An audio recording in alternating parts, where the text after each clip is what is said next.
Alright, rockers, that was Downfall from Exodus, from their Exhibit B, the Human Condition album, a great album from them. And recently, my guest now on the phone and I saw them live at the Metal Alliance tour, except we caught them on different dates. That's why my guest tonight, one of the three wacky hosts of that metal show that we've all come to know and love, and the everyone's favorite Wolverine duplicate, none other than Don Jamieson. How are you, brother? I'm good, man. I'm excited to be back on with you, and yes, the sideburns are they're bigger and better than ever. So we're keeping rolling with the crazy facial hair. Good, you have to, man. They're more your trademark than they are Wolverines now. I know. This Hugh Jackman guy. He wants to be so much like me. That he has to go in all these big blockbuster movies just to prove it. I don't know why he's so insecure. But that's him. I'd never want to be him. I mean, millions of dollars, big movie career. Handsome model type looks. Who wants that? Come on. Who wants that when you can be a headliner in the world of rock and metal and comedy? I mean, really now.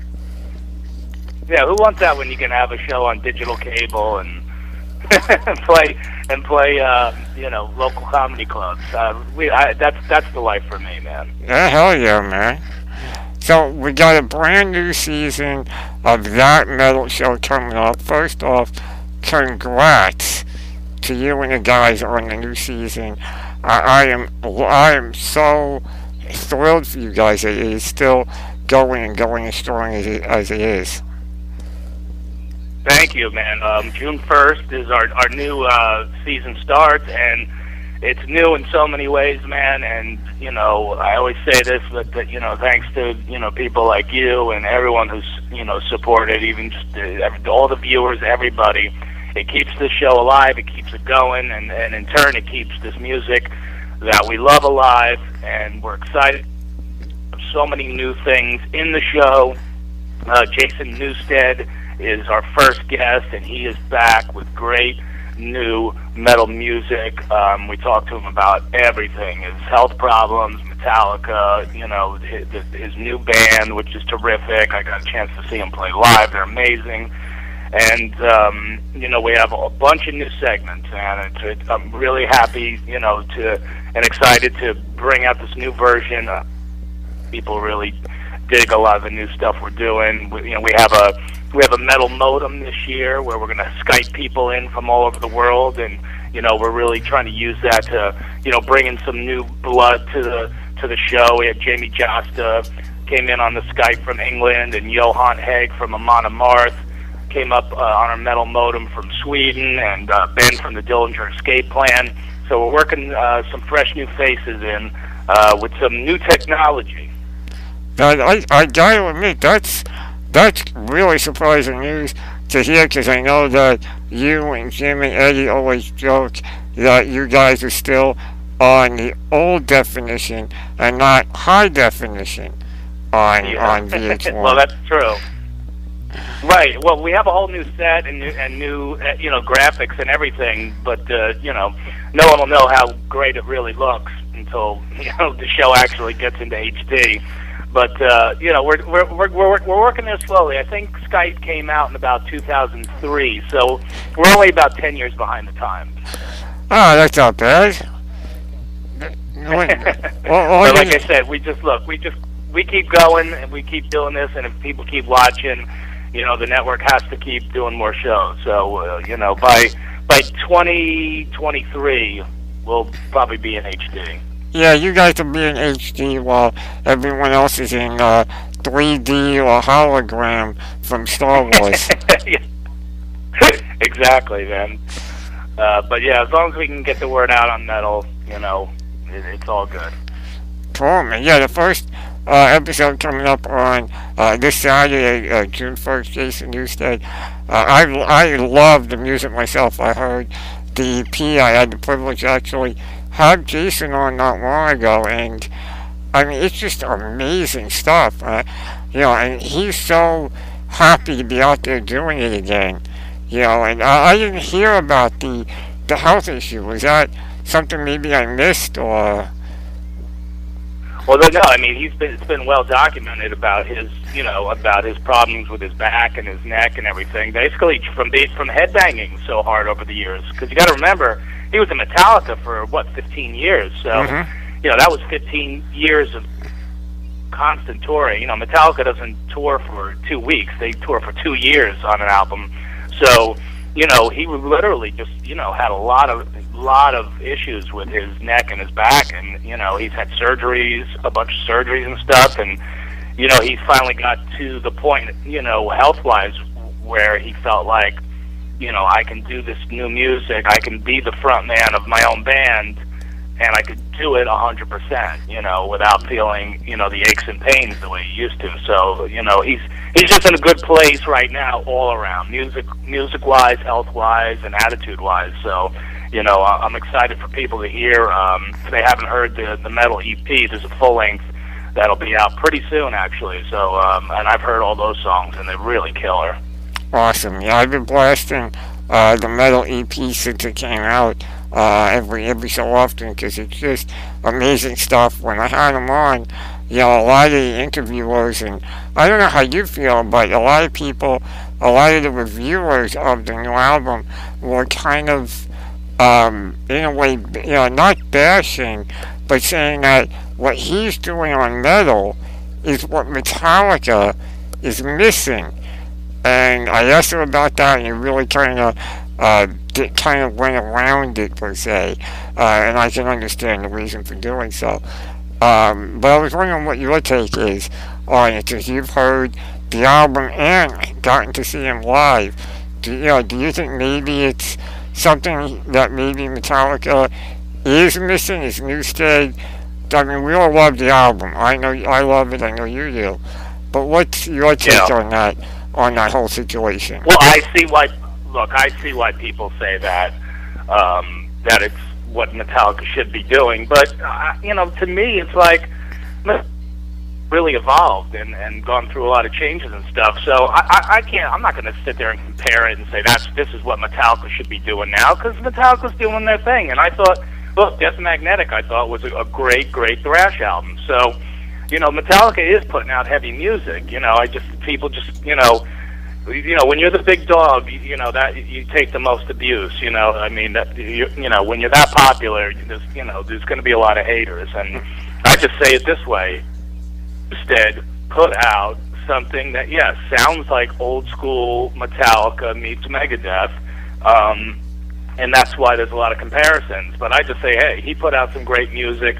I think it's awesome. I'm not going to compare it to anything else. It stands on its own. So. Yeah, it definitely does. I mean, you listen to it and it's something from him, and it's something different. You can't say it's, he's trying to sound like. That he's trying to sound like. It's, he was a part of that band for a lot of, he was part of the band during when they really, really blew up. So everyone's going to make their remarks regarding Newsted and Metallica. Yeah, man. It's all good. I'm just glad he's back. He's doing metal, and he's taken a lot of sidetracks too. But he's he's come back to his roots. He got energized when he was invited to play with Metallica at the 30th anniversary shows in San Francisco, and he goes, being back, and playing that kind of music again really got him inspired. So, that's it's all good. He's good with his Metallica brothers, and and now he's doing his own thing. Now he's the front man, and he really kicks ass, man. So it's I'm very excited, man, and it was good to finally have him. Was when he had some new music to talk about and all that, and and away we go. Exactly, man. And it's funny. I'm looking at the lineup for the new season. of that metal show, and I'm looking at the end of June. It says Todd Latour and Scott Rockenfield of Queensryche. And I gotta ask you, what's your opinion, feelings, take on the whole Queensryche issue that's going on? Well, here's what happened on our show is, Scott and Todd came on, and then halfway through the interview, Scott quit and started a third Queensryche. Sure. So now, now there's 3 of them. And I think Todd's going to do another one, too. So there's going to be 3, 4. There might be a half a dozen Queensryches by the comes to a head. But, no, I don't care, man. These guys, I don't know, man. My opinion is everyone has the right to go out and do music. But at the end of the day, Queensryche should be with Jeff. And they should, try to work out the differences. And it's tough to do that. As a fan, it's tough to do that to your fan base, to split up this band that people still love and can still make great music. Because I've heard the stuff that the Todd Latour version did, and it's really killer. So I hope for their sake and for the sake of their fans, they could work things out with Jeff again. In the meantime, it's just there's 19 different versions floating around. Jeff's doing solo stuff, and people think they're going to see Queensryche, but then he's playing solo album stuff, and then they show up expecting to see Jeff, or they go to see Jeff, and then it's the Todd Latour version, and it's just very confusing, man. So hopefully they can pull it together. Yeah, I laughed when I first heard about it, because we had just gotten the whole LA Guns thing taken care of. Tracy Guns, he's got the new project League of Gentlemen, which is getting ready to drop their album this year, and so they finally got that taken care of. And here I am thinking, okay, great, we don't have the confusion anymore. And now we end up with the Queensryche riff, and it's even worse now, I think, for the fans, because with the LA Gun situation, it was just the idea of touring. Now you're getting touring and albums. So you got the you've got the Queensryche album of Jeff Tate's Queensryche, which just came out, and soon you're gonna have the Todd Latour, Scott Rockenfield Queensryche album, and people are gonna be confused. People are going to go, wait, I just bought a new Queensryche album. What is this? Right, exactly. Look, we've had both sides on the show, and I'm still confused.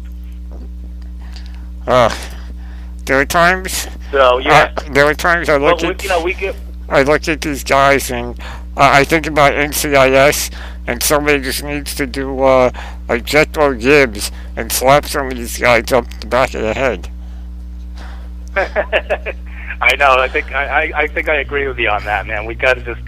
It's very confusing for the fans, man. So I don't know. We'll see what happens. I got to see down the road that they're going to figure it out again, because once they dilute the marketplace and nobody's showing up at the shows, they're going to go, you know what? Queensryche needs to be, a one unit. And if Jeff wants to go off and do solo stuff, then that's cool. And if Michael Wilton wants to do his solo band, that's all good. But we're like on news shows that give equal side to both politicians. That's what we do on that metal show. If we have one side of the band on, then we gotta all out. Exactly. I would say it's like a more Republic, but they don't fight on the show, so we don't have that issue. Yeah. Well, that's what we should have done, actually. We should have had, have Jeff come out and maybe set up a boxing match or something. Yeah, that's how it should be settled. Do some kind of special that metal show. We do Jeff Tate versus one of the other guys, and whoever wins, that's who gets the rights for the name. Do it the old way. Do it the old school way. Right. Yeah. You find out whoever wins wins after 3 rounds, you get to keep the name. Exactly. Now, one of the I like that idea. yeah, it's a good idea. Hey, I'll tell you what, sell tickets, put it on pay-per-view, do a Vince McMahon kind of thing, and everyone will make money on it all the way around. There you go, man. Now, one of the other guests you guys are going to have on is a band I really need to get my hands on the album, and that is Scott Gorham and Ricky Warwick, who were part of Thin Lizzy, but are now doing Black Star Riders. Yes, and the album is amazing, and to me, it's very reminiscent of early Thin Lizzy, like around the Black Rose period, and but out of respect to the legend of Phil, to go with a different name, and I think that was a great idea. Again, when it comes down to the fans, you don't want to confuse them or portray something a certain way if it's not. And I think for the sake of Phil and for the fans, they did the right thing. They changed the name of the band, and look, I don't care what the band's called. The album is so amazing, and I'm really thrilled for those guys. Yeah, I've heard a few of the songs off of it. One or two of them I've heard when Eddie's played them on Friday Night Rocks, and I heard them, and I'm like, it's great because it does have that Thin Lizzy sound and vibe while still being its own entity. Mm-hmm. Yep, exactly. That's exactly what it is. And I'm a crazy Thin Lizzy freak, so this is the second time Scott Gorham's come on the show, and I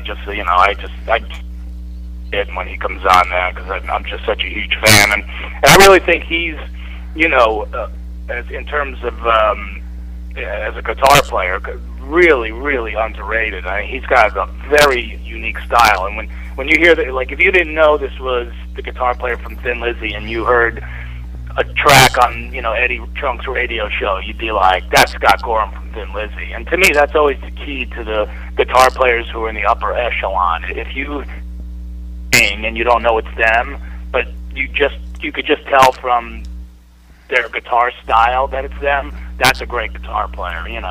Eddie Van Halen, he could play on anything. It's Eddie Van Halen. There's an upper echelon of guys, and I think Scott's in there, and he's very underrated. Oh, absolutely. I mean, that has a lot to do with the history of Thin Lizzy, being that they never really got their fair shake here in the States because of health issues to fill when they were first coming over this way. And a lot of, the sad part is, I know Eddie said it, and you say it, and Jim says it, and I say it, and tons of people say it, but people only know Whiskey in the Jar and Jailbreak. That's it. Yeah, Boys Are Back in Town. Yeah. Right. Well, I try to forget that one because that one's so overplayed that I just space out on that one. And it's like there are so many more great songs. I mean, Cowboy Song, Dancing in the Moon. I mean, there was Dancing in the Moonlight. There was just amazing stuff from this band, and yet they're around for years, and nobody knows it. Nobody knows what they're missing, all because of health issues that got in the way at the wrong time. Yeah, well, Scott always said it was, a comedy of errors, with Thin Lizzy. Whenever they would take 2 steps forward, they'd take 3 back, and, in Europe, they were and still are much, much bigger, but, it never broke here like it should have, and, they're just one of those bands that, they're probably definitely in my top 5 favorite bands, and, I wish more people, would have known about them, and we're going to keep talking about them on that metal show, and hopefully continue to give them life here. Yeah, exactly. I mean, they're a band amongst others that just don't get the credit that they deserve, and luckily we all have that metal show and Eddie's show, and and those myself and others that support it, that really help get the word out about it. And I like how you segued the top 5, and you're kind of teasing me. I've got to ask, how much torture did you guys go through with the top 5 this year? How much what? How much torture did you guys go through with the top fives? Because when we spoke last year, we talked about how, it's very hard for you guys because you don't want to purposely copy what someone else is going to say, or they hit you with it at the last minute, and it's like, wait, what? What was it that similar?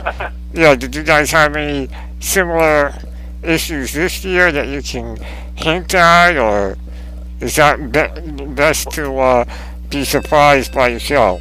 No, the top five has taken on a life of its own. We actually only do it twice this season, so it's more than ever because we only had 2 times to do it, and we really it gets pretty it gets pretty ugly. I mean, we really fight it out this season on our top fives because we only have a couple. So they're fun to do. Obviously the fans, always give great feedback about the top fives, or there's always a lot of feedback because at the end of the day, there's no right or wrong answers for these things. It's just an opinion thing, but it's fun to, if you watch the show, come up with your own list in your head. And sometimes people go, how could you not put this on? And I think in my head, you know what, they're kind of right.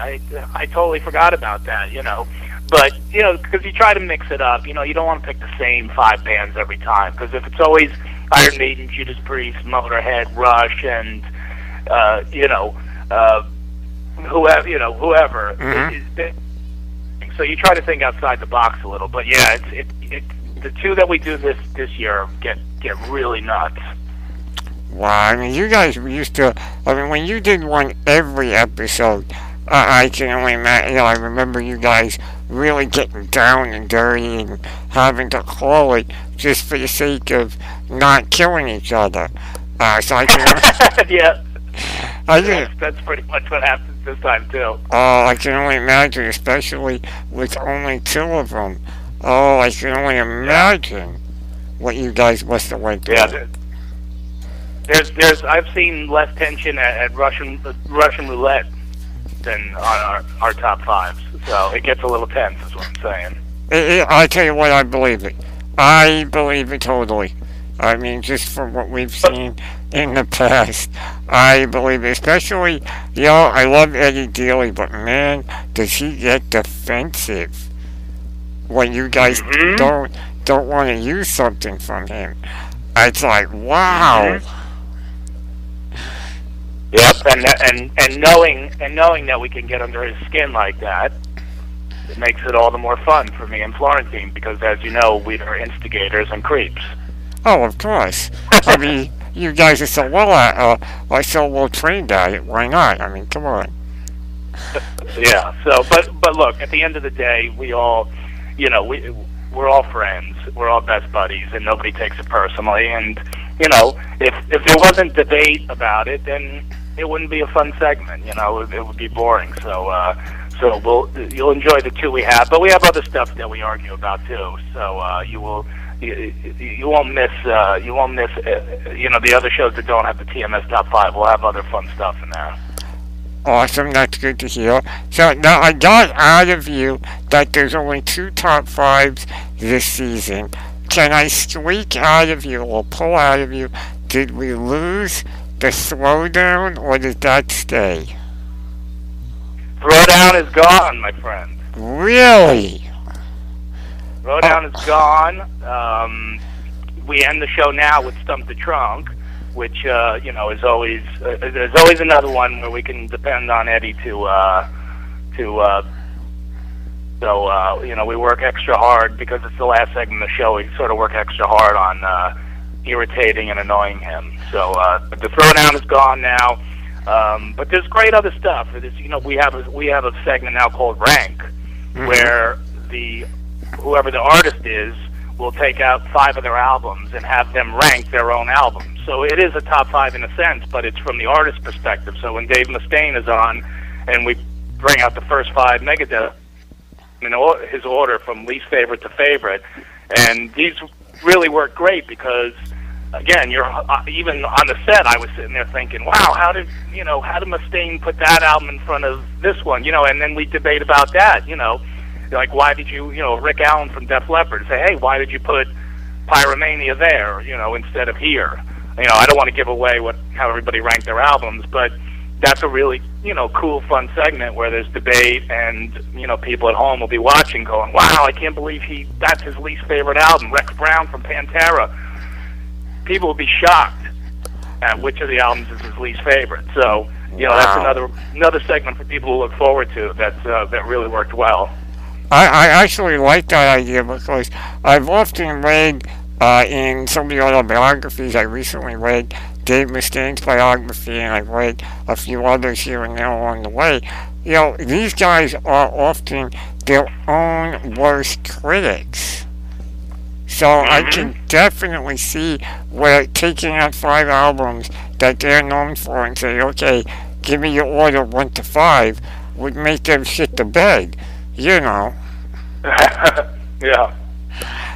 Well, yeah, because you're right. I mean, they're very protective about their work, but when we say, hey, they got to be in an order, doesn't mean you don't love them all, but in terms of, ranking them, for whatever reasons, sometimes an album just, reminds of the artist of a bad period of their life, and that makes it their least favorite. And then, there's other ones where, they just thought the songwriting was better, even though something else was a more popular album. They liked the songwriting on this album better. So it's cool to get inside their mind, as opposed to the three of us ranking albums. It's like, it's fun, but I'd rather hear from the artists themselves, so that's what we did.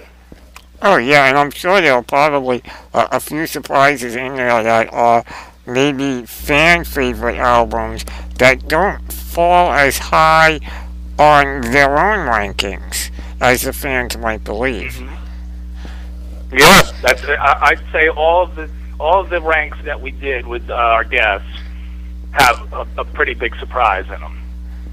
Wow, I gotta say, I am gonna miss the throwdown, especially the parts where everyone picks one side and you're left defending the other side by yourself.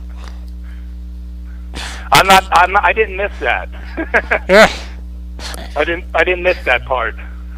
Well, I'll be honest, there were a couple of those that I used to watch, and I'd look at it and go, I wouldn't know that you would purposely play devil's advocate and be the one against the majority. But the other times I'd sit there and go, okay, Don, you're not going to do that. This one is too obvious.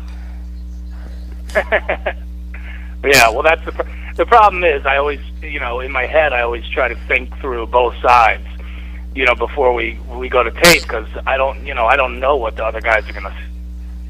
In my mind, I go, well, again, none of these are life and death questions.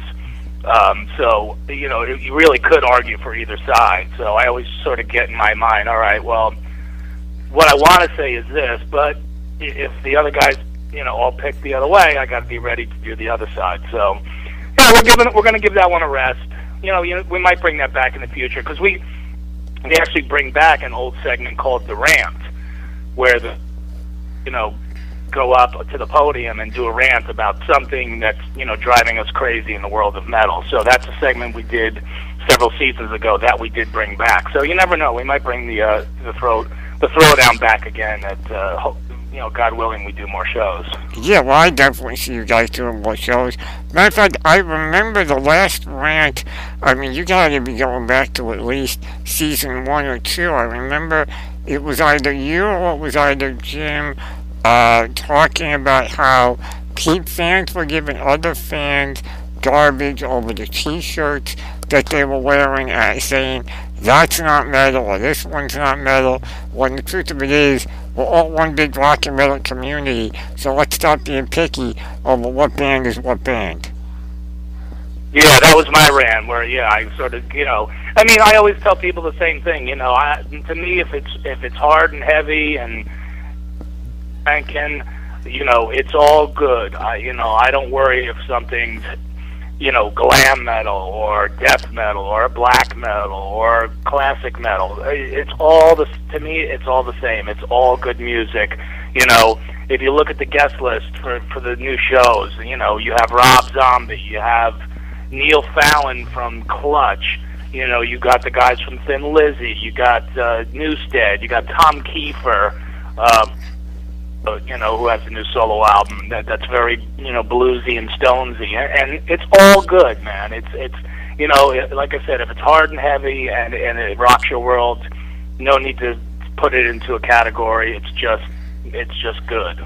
Exactly. I've been the same way for years. I've said, in recent years doing the show, it's rock and metal, enough with the categories of power and glam and hair and this and that. Who cares? It's either rock or it's metal. End of story.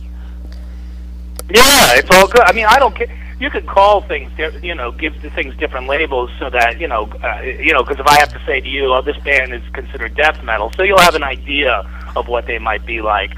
But when I'm sitting home, I'm not thinking, oh, wow, I just listened to Amon Amarth. I can't listen to Rat now. I mean, that's ridiculous. I like both those bands equally, and they both couldn't be more different. So, I think for the most part, metalheads are open-minded.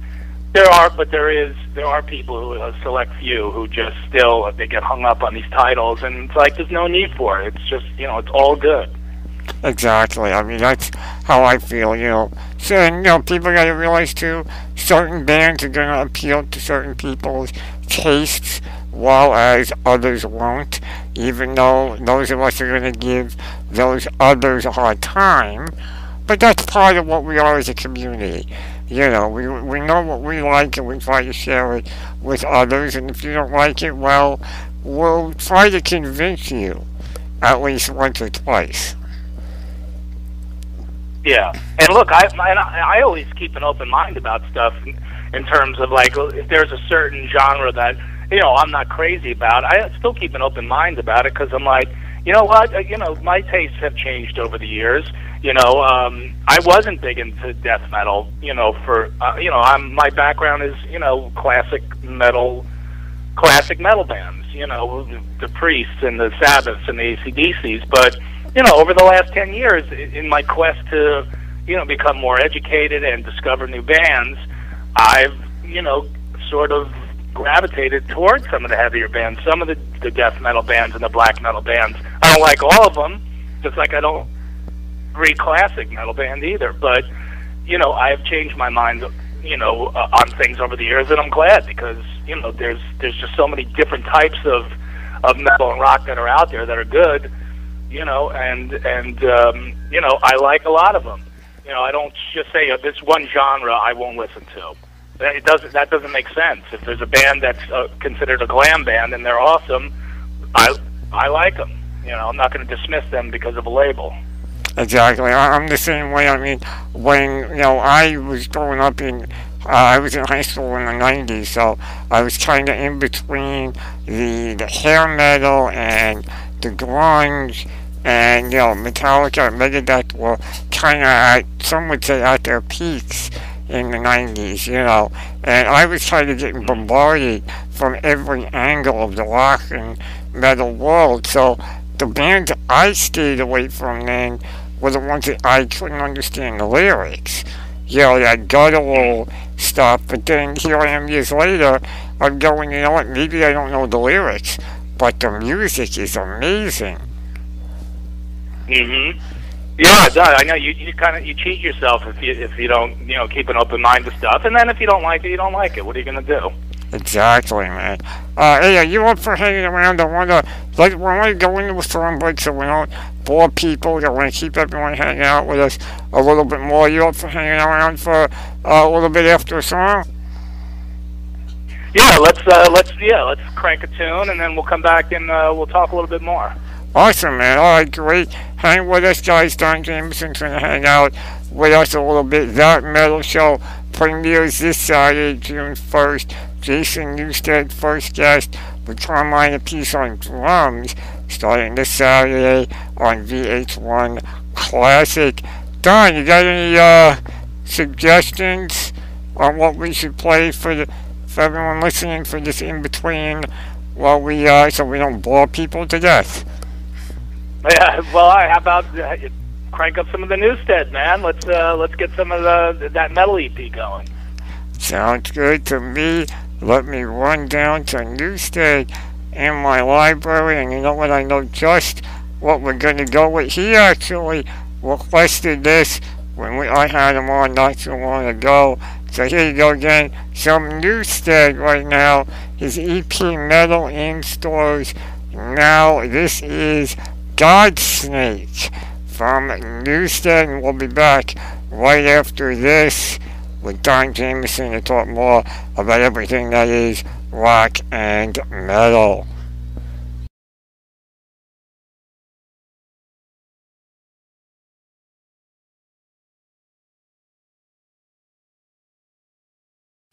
Alright, that was Godsnake from Newstead's brand new metal EP in stores now, available wherever you buy your music. And still hanging out on the phone with me, the one and only Don Jamieson of That Metal Show, and of comedy, renowned comedy headliner, that is Don Jamieson, still hanging out with us.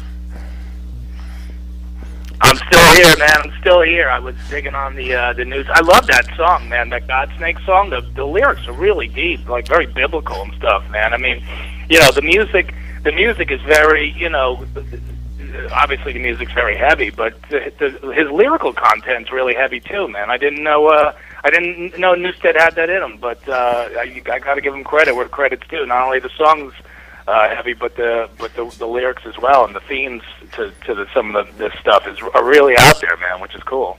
Yeah, I think that was another aspect of the metal EP that surprised everyone, because for so many years he was kind of in the background of Metallica, and now here we are. We got something that is all him, and we're all realizing, man, he's got so much talent, and you can't help but wonder, you know, maybe if he had a little more input, what Metallica could have even still sounded like. Is it possible that Metallica could have sounded better during those days?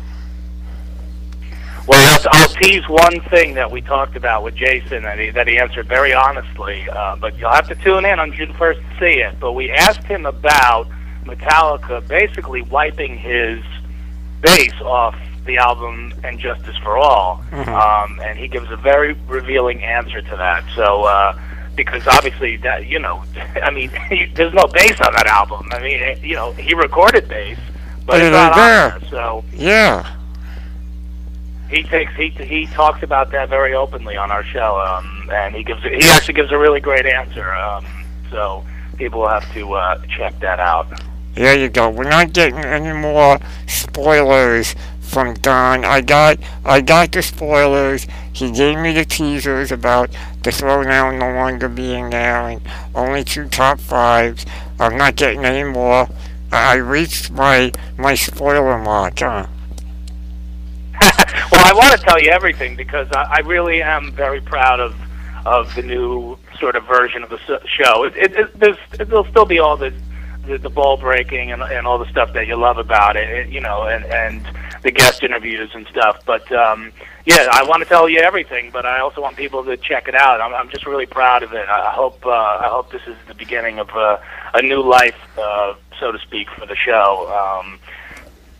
Giving it a kick in the pants, and like you said, sometimes you just want to give people a smack, you know, upside the head, and you know, I think we kind of needed that too, because you know, as much as people do love a lot of the old segments, like you love the Throwdown, and people have their favorites, you know, they're hopefully going to have some new favorites now. Exactly. I mean, like I said, I'm glad to hear that you guys kind of revived the rant. The only thing that worries me is that kind of it leaves Eddie open to a Hall of Fame rant, and that should be a whole episode by itself. Yeah, I know. Well, there's plenty of shots taken at the Rock and Roll Hall of Shame as there are every season. So you will not miss out on that. That's something that I don't think we could ever wipe away, because just the mere mention of it drives him ballistic. So which is always funny. Well, I love it, and I've said in the past, I am in agreement with him on so many levels of it. So he's definitely got my support. And I say we need to say the hell with the Hall of Shame and do a That Metal Show Hall of Fame. Give TMS its own Hall of Fame and do it the right way. Well, if it's just a matter of money, really. I mean, I guess technically anybody could open up their own Hall of Fame, but I guess you have to have like a building and things like that, and money to produce an actual award show. Hey, look, you never know down the road if like I said, if we get some new life in this show, that's definitely not out of the realms of possibility. Absolutely, I could definitely see it. Real quick with that metal show's lineup, because I do have something else I want to discuss with you that maybe makes you a bigger star in that metal show's future, but we'll talk about that in a minute, is you guys are going to have J.T. Lee on in the middle of June. And I know you guys, yes, people have been on you guys for a long time about J.T. Lee and where's he at. How was that for you guys, and how was the overall experience for him without giving away too much? Well, I think Jake is in a good place as well. He had other issues, unlike Newstead, who his issues were strictly medical. Jake is I think Jake sort of just dropped out of the business for a long time. I think he might have got a little disillusioned by the whole scene. He actually talks about something you and I talked about, which or being pigeonholed as a certain type of metal artist. And I think he just said, hey, you know what, I'm gonna continue writing music, but I'm just gonna go off. And he definitely went to the darker side of life for a while, and he just got back into it recently, via some really cool, compassionate people heard about him and loved him and didn't want to see his talent being wasted, and he's back, and he's got a new band called Red Dragon Cartel, and their album should be out probably in the fall. But he sort of did almost like a Slash type of thing, where it's a bunch of songs obviously that he wrote, and he's going to have different singers on each of the songs. And I've heard bits and pieces of it. I mean, Jake is a guy, when you hear him play, you know it's him. It makes you think back to Bark at the Moon and The Ultimate Sin, and I'm just really thrilled that the guy's back, and most importantly, he's surrounded by good people. Awesome. That's really, really good to hear that he's finally gotten himself in a place where he feels he can get out there and do it again. And I know a lot of us are excited to hear what he's got coming later this year. Yep. And hey, it worked for Slash. Why wouldn't it work for J.T. Lee? I mean, come on. Well, yeah, and some of the vocalists he got is he had Robin Zander from Cheap Trick, Paul Di'Anno from Maiden, Maria from In This Moment. So it's a good variety of different people as well. And yeah, let's hey, if the songwriting is there, and it says on Bark at the Moon that all songs are written by Ozzy Osbourne. Jake E. Lee wrote that album, Mm-hmm. So, and we'll leave it at that. But so Jake, besides being an accomplished player, is a songwriter. And if these songs stand up, it could be a total relaunch for the guy. And I hope for the best for him. And he has a great singer. Like, he also teamed up with a great singer, like Slash found Miles Kennedy. So, Jake has a singer for his band as well. So, I'm excited. We haven't heard anything from Jake since Badlands. Exactly. It's been a long time since that. And I gotta say, I give him credit for even bringing in someone like Maria Brink from In This Moment. That's a really solid way to bring in the younger audience that maybe haven't discovered the Bark at the Moon albums or don't know that it was Jakey Lee on those albums. You know, on that era. I agree. Really solid move to bring Maria Brink in from In This Moment, and she's a hell of a vocalist herself. Yeah, well, right, exactly. On top of everything else, she's got a great set of pipes. So, yeah, I'm excited to hear it just like everybody else is. Like I said, I've heard little snippets, but yeah, I am now ready for the full Jake. Nice. Something to look forward to later this fall. I'm sure you guys talk in depth about it on that metal show. The season starts this Saturday, June 1st on VH1 Classic. Now, Don, before I let you go, I teased that in the future you yourself might be a marquee guest on that metal show because you've got your own thing going on, Gunfire N Sodomy, which I've been lucky enough to see live here in the New York area. And I mean, first things first, how the hell did that get started? Yeah, well, I should just explain the general concept of the band to people. Gunfire N Sodomy is, well, we call it acoustic death metal, for lack of a better term. But yeah, I don't think anybody's ever done sort of our version of, you know, if you want to call it death metal. It's just very extremely heavy, over the top acoustic music. Brian Slagle from Metal Blade says it's we're like a homicidal Tenacious D. And I think that's like that. Sort of, yeah, that's a pretty good description because it is very over the top. There is obviously humor involved in it. It scares the crap out of some people. You know, some people think it's performance art. Some people think it's comedy. Some people think it's metal. Whatever you take from it, that's what it is. It's unlike anything I've ever seen, and I'm excited that my band Gunfire N Sodomy will have 5 songs up on iTunes in early July, and we did have secured a record deal, so we're really excited about that. And you know, we're out playing live shows. If you're in the New York, New Jersey area, that's pretty much where we're gigging. You know, pretty steady area now. We played last night in New York City at a great new music venue called Tobacco Road, and come out and check us out. Check out our videos online, and to see what you think and let us know. But you should check for if you dig what we do. Our tunes will be up online, like I said, beginning of July sometime, and then an EP will follow. Awesome. That's really great news to hear.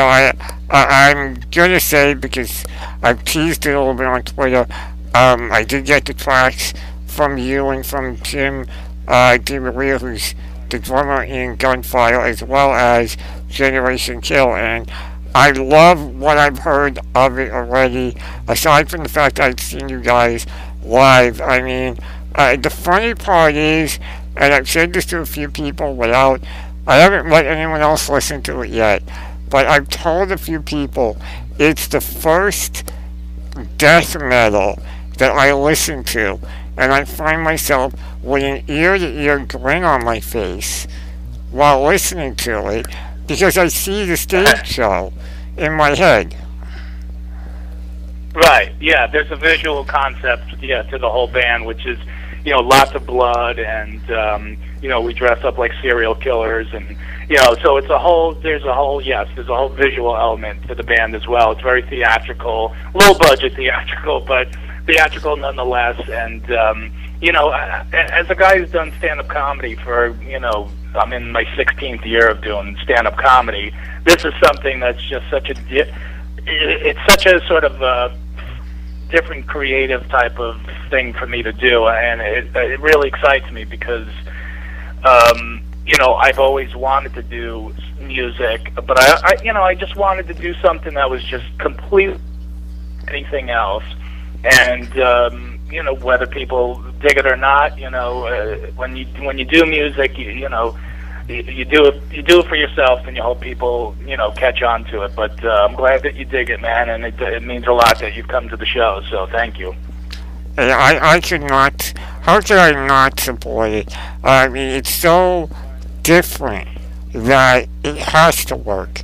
It's got that vibe to it when you first told me about it, and then Jim DiMaria told me about it when I spoke to him, and it was like, you know what? I gotta see this for myself in person. And and you blew me, you guys. You were worried that you scared me. I wasn't scared. It was more of a shock of, wow, this is something I've never seen before, and it works. Cool. Thanks. Some people run for the doors, and then we've had people leave our show, and then you'd see them standing outside in front of the club, like having a cigarette, and they're sort of probably pondering in their head, I don't know, that scared the crap out of me, but I kind of want to go back in. And then you slowly start to see people come back into the room, and then they really, once they sort of get it, then people hang in there for the long haul. It's Gunfire N Sodomy, and like I said, it's whatever you think it is. It's art, it's music, it's comedy, it could be anything. It's we're not playing children's parties, I'll tell you that. No, definitely not. That's for sure. And watch out for mannequin heads if you're in the front rows. Yeah, there's a lot of fluids flying around, so yeah, you a few steps unless you happen to be wearing a raincoat. Yeah, that could be the first bit of real merchandise for you guys. The Gunfire N Sodomy poncho or rain jacket. I love that idea. Yeah, that's a great one. Yeah, we should hand those out prior to the show. Absolutely, man. It's a great way to get the name out, and it definitely fits what you guys do. Thank you, man. You're welcome, man. I know you're busy, and it's getting late here on Thursday night, and probably Friday morning for all we know. You and I can go on for hours. But Don, I want to thank you for taking the time out to call in and talk about the upcoming season of That Metal Show, starting this Saturday, June 1st, on VH1 Classic. Jason Newstead, the first guest, and I tune in for all of that this summer, and look forward to Gunfire N Sodomy in July. As soon as I get permission from the man on the phone with us right now, I'll be blasting it for you guys. But go check out the YouTube; it's definitely worth it. Yeah, and we're going to get you a track. We're going to make sure that you have a track to play as soon as possible, and be one of the first one premiere it. So we will make sure we get that done for you, man. And thanks to you and everybody who's been supporting That Metal Show. It's the greatest job I've ever had in my life, and I thank you all for allowing me to do this. And it's an honor to represent metalheads. Hey, man, thank you for doing what you do. You're helping. You and Jim and Eddie are helping to continue bring the rock and metal to the masses, and the more of us that do it, the better it is for all of us. That's it, brother. Thank you so much, dude. You're welcome, man. As always, man, you got a song we should go out with? Let's see. You got any? I'm just trying to think of one of the artists that we've had on this season. How about we listen to some Newstead. It's very reminiscent of early Metallica and Megadeth. So in honor, Dave Mustaine appearing on our show again. How about a little Megadeth to go out on? All right, that sounds good. You know what? I've been cranking a lot recently, but how about we give people some more of the new Megadeth, give them the title track of the new album coming out on Tuesday, Super Collider. Excellent choice. Awesome, man. Don, thank you again for joining me here tonight inside the Asylum. I will see you soon, brother. I'm going to try see if I can get out to one of your comedy shows or the next Gunfire show if it fits my crazy schedule. Absolutely, dude. So, yeah, and hi to your bro, and take care, man. Alright, man, you too. Here is Megadeth with Super Collider. More to come here inside the Asylum.